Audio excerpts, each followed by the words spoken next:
Now let's give you a look at where all of this happened last night. We are looking at a map of unincorporated Eustis near State Road 44 and County Road 439. It's not far from the Ocala National Forest.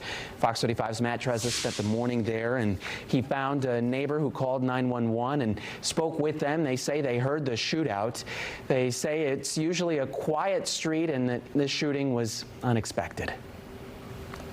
Lake County deputies swarmed the scene on Brookside Drive in Eustis. The sheriff's office says 3 deputies were shot, one of them killed while investigating a disturbance on the rural street.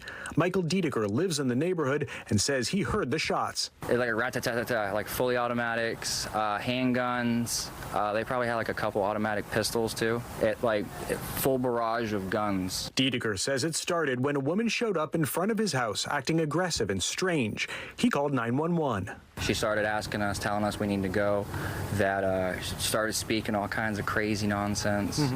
And then the police officer started going down the road trying to go check on everything, and then we heard all the gunfire afterwards. Neighbor Carla Bayshore says they're used to hearing occasional shots on their otherwise quiet street, but nothing like this. When I was standing there and heard the second round of high-power gunfire, it makes you go, oh my God, like what just happened?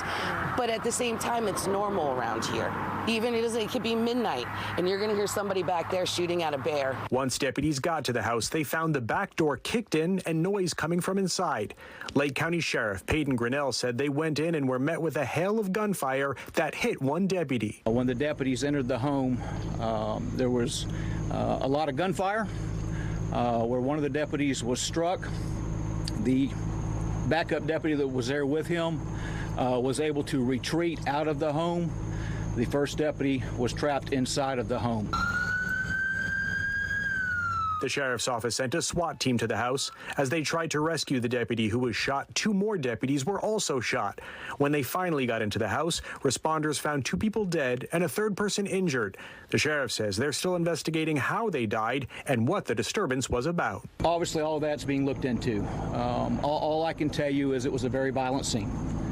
The deputies went to that home to conduct a well-being check. At the request of the complainant, that was the original disturbance call.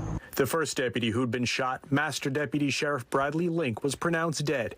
The other 2 deputies were taken to hospitals in the area, one in stable and the other in critical condition. Diedeker says he's praying for them. I really appreciate the Lake County Sheriff's Office for coming to help us when we really needed them. The Lake County Sheriff's Office says this is the first deputy to lose his or her life in the line of duty since February of 2005. In Eustis, Matt Trezza, Fox 35 News.